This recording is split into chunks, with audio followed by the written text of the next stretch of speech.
ಇವತ್ತು ಸರ್ಕಾರಿ ಶಾಲೆಗಳಲ್ಲಿ ಒಟ್ಟು ರಾಜ್ಯದಲ್ಲಿರ್ತಕ್ಕಂಥ 46,757 ಸರ್ಕಾರಿ ಶಾಲೆಗಳಲ್ಲಿ 43 ಲಕ್ಷ ವಿದ್ಯಾರ್ಥಿಗಳು ಇವತ್ತು ದಾಖಲಾಗಿರ್ತಕ್ಕಂಥದ್ದು. ಅದರ ಜೊತೆಲಿ ಇವತ್ತು ಖಾಸಗಿ ಶಾಲೆಗಳಲ್ಲಿ 16,450 ಖಾಸಗಿ ಶಾಲೆಗಳಲ್ಲಿ 47 ಲಕ್ಷ ವಿದ್ಯಾರ್ಥಿಗಳಿದ್ದಾರೆ. ಒಂದು ಕಡೆ 46,000 ಚಿಲ್ಲರೆ ಸರ್ಕಾರಿ ಶಾಲೆಗಳಲ್ಲಿ 43 ಲಕ್ಷ ವಿದ್ಯಾರ್ಥಿಗಳಿದ್ರೆ, ಇವತ್ತು 16,450 ಖಾಸಗಿ ಶಾಲೆಗಳಲ್ಲಿ 47 ಲಕ್ಷ ವಿದ್ಯಾರ್ಥಿಗಳು ದಾಖಲಾಗಿದ್ದಾರೆ ಅಂತ ಹೇಳಿದ್ರೆ, ಇವತ್ತು ಈ ಕ್ಷೇತ್ರದಲ್ಲಿ ಸರ್ಕಾರ ಗಮನ ಯಾವ ರೀತಿ ಹರಿಸ್ತಾ ಇದೆ ಇದರ ಬಗ್ಗೆನೂ ಕೂಡ ಚರ್ಚೆ ಹೆಚ್ಚು ಅವಶ್ಯಕತೆ ಇದೆ ಅನ್ನೋದನ್ನ ಈ ಸಂದರ್ಭದಲ್ಲಿ ನಾನು ಹೇಳೋದಕ್ಕೆ ಇಚ್ಛಪಡ್ತೇನೆ.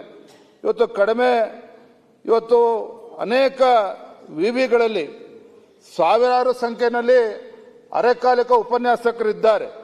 ಒಂದು ಕಡೆ ಕಡಿಮೆ ವೇತನ, ಮತ್ತೊಂದು ಕಡೆ ಸೇವಾ ಭದ್ರತೆ ಇಲ್ಲದೇನೆ ಇವತ್ತು ಅವರು ಕೂಡ ಪರದಾಡ್ತಾ ಇರ್ತಕ್ಕಂಥದ್ದು ಕೂಡ ಈ ಸಂದರ್ಭದಲ್ಲಿ ಈ ಬಜೆಟ್ನಲ್ಲಿ ರಾಜ್ಯ ಸರ್ಕಾರ ಗಮನಿಸದೇ ಇರತಕ್ಕಂಥದ್ದು ದುರ್ದೈವ. ಇವತ್ತು ಪ್ರಾದೇಶಿಕ ಅಸಮತೋಲನದ ಬಗ್ಗೆ ಹೆಚ್ಚೆಚ್ಚು ಚರ್ಚೆ ಆಗಿದೆ. ಆದರೆ ಮಾನ್ಯ ಹಣಕಾಸಿನ ಸಚಿವರು ಆಗಿರ್ತಕ್ಕಂಥ ಮಾನ್ಯ ಮುಖ್ಯಮಂತ್ರಿಗಳು ಉತ್ತರ ಕರ್ನಾಟಕದ ಒಂದು ಏನು ಪ್ರಾದೇಶಿಕ ಅಸಮಾನತೆಯ ಬಗ್ಗೆ ಹೆಚ್ಚು ಗಮನ ಹರಿಸದೇ ಇರತಕ್ಕಂಥದ್ದು ಕೂಡ ಇದು ದುರ್ದೈವ ಅಂತೇಳಿ ಸಂದರ್ಭ ಹೇಳೋದಕ್ಕೆ ಇಚ್ಛಪಡ್ತೇನೆ. ಮಾನ್ಯ ಸಭಾಧ್ಯಕ್ಷರೇ, ಇವತ್ತು ಒಂದೇ ಒಂದು ದಾಖಲೆ ಅಂತ ಹೇಳಿದ್ರೆ ವರ್ಷದಿಂದ ವರ್ಷಕ್ಕೆ, ಯಾಕೆಂತ ಹೇಳಿದ್ರೆ ಮಾನ್ಯ ಸಿದ್ದರಾಮಯ್ಯನವರು ತಮ್ಮ ಮೊದಲ ಬಜೆಟ್ 2004-2005 ಮಂಡನೆ ಮಾಡಿದ್ರು.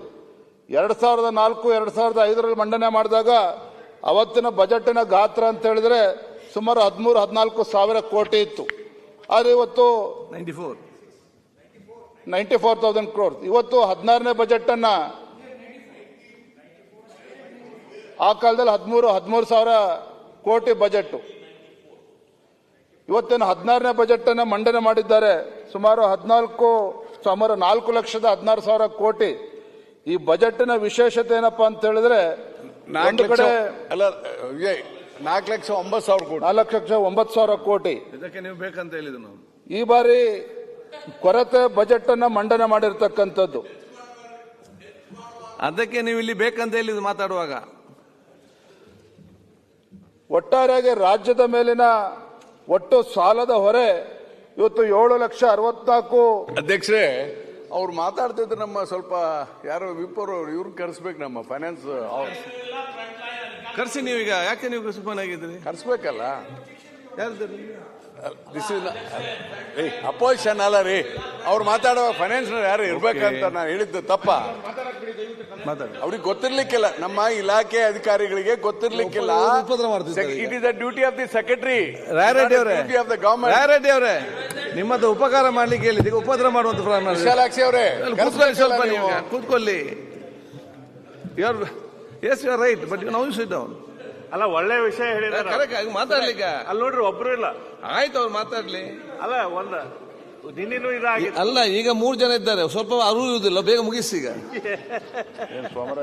ನೀವು ಹಂಗೆ ಹೇಳಿದ್ರೆ ಸರ್ಟಿಫಿಕೇಟ್ ಕೊಟ್ಬಿಟ್ರೆ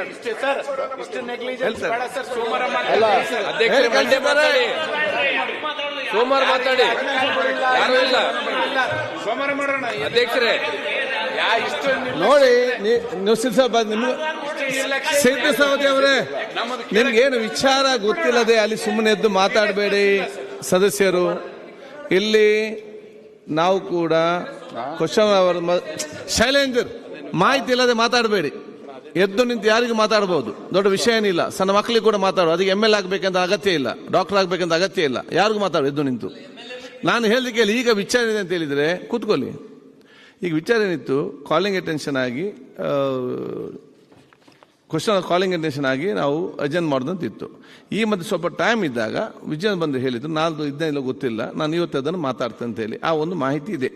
ಅದು ಇವತ್ತು ಏನು ಅಧಿಕಾರಿಗೆ ತಾವು ಬರಬೇಕು, ನಾವು ಹೇಳಿ ಕಳಿಸ್ತೇವೆ. ನಮ್ಮ ಆರ್ಥಿಕ ಸಲಹೆಗಾರರು ಸರ್ಕಾರದ ಇವತ್ತು ಇದ್ದಾರೆ, ಸೂಕ್ತ ಅದು ಚರ್ಚೆಗೆ ಏನಾದ್ರು ಮಾಹಿತಿ ಬೇಕಾದಲ್ಲಿ ಮತ್ತೆ ಅಧಿಕಾರಿಗಳಿಗೆ ಹೇಳ್ತೇವೆ. ಖಾಲಿ ಕುರ್ಚಿ ಮಾತನಾಡ್ತಕ್ಕಂಥದ್ದು ಸದನದ ಕೂಡ ಗೌರವ ಬರೋದಿಲ್ಲ. ಮಂಗಳವಾರ ಅಥವಾ ಬುಧವಾರ ಮಾತನಾಡ್ತೇವೆ. ಈಗ